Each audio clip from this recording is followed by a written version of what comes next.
తెలంగాణ అసెంబ్లీలో Bhatti Vikramarka budget ప్రవేశపెడుతున్నారు. Live ద్వారా చూద్దాం. కాన్స్టిట్యూషనల్ మొరాలిటీని ఆయన పదే పదే నొక్కి చెప్పారు. రాజ్యాంగ నిర్మాత సూచించిన ఆ నైతిక విలువలనే సరిగ్గా పాటిస్తూ మా ప్రజాపాలన సాగిస్తున్నాం. తెలంగాణ ప్రజలు మమ్మల్ని నమ్మి కట్టబెట్టిన అధికారాన్ని మేము ఎవరి వ్యక్తిగత ప్రయోజనాల కోసం తాకట్టు పెట్టకుండా, అధికార పీఠం హోదాగా భావించకుండా ప్రజల జీవన స్థితిగతులు పెంచుతూ మార్పు తెచ్చే విధంగా బాధ్యతగా వహిస్తూ వినమ్రంగా ప్రజలకు నిత్యం జవాబుదారీతనంతో ఉంటూ విస్తృత ప్రజా ప్రయోజనాలే పరమావధిగా పాలన సాగిస్తున్నాం.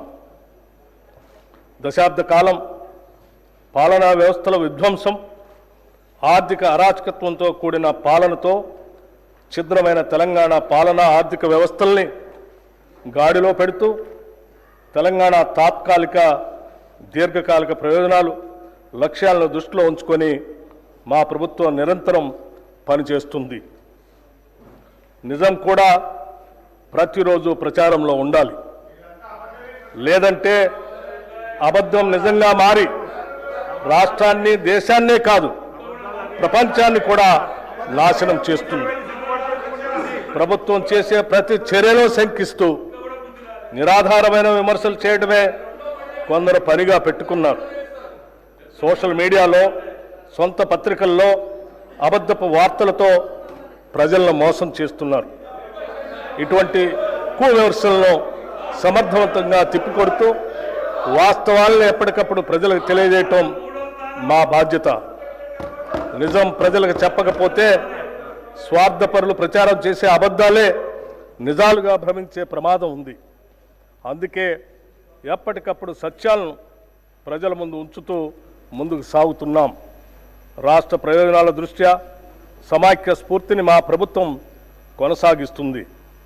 సమ్మిళిత అభివృద్ధి, సంక్షేమాలను ప్రజలకు అందించేందుకు గాను ప్రజాస్వామ్యబద్ధంగా ముందుకు సాగుతున్నాం.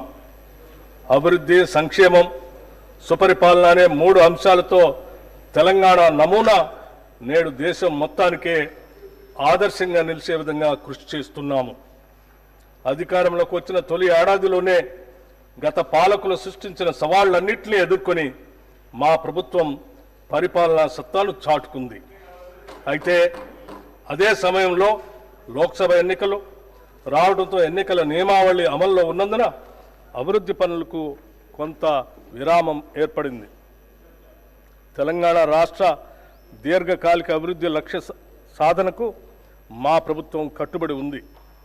గౌరవ ముఖ్యమంత్రి శ్రీ రేవంత్ రెడ్డి గారి నాయకత్వంలో తెలంగాణ రైజింగ్ 2050 అనే ప్రణాళికతో మా పాలనని ముందుకు నడిపిస్తున్నాం. ఈరోజు మన రాష్ట్ర ఆర్థిక వ్యవస్థ పరిమాణం $200 బిలియన్.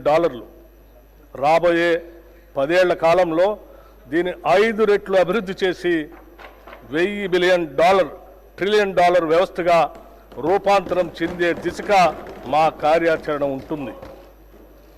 హైదరాబాద్ మహానగరంలో రవాణా, మౌలిక సదుపాయాల విస్తరణ, పర్యావరణ పరిరక్షణ మరియు సాంకేతిక అభివృద్ధి ప్రధాన అంశాలుగా అంతర్జాతీయ స్థాయిలో ఒక గ్లోబల్ సిటీగా తీర్చిదిద్దేందుకు మాస్టర్ ప్లాన్ను తయారు చేస్తున్నాం.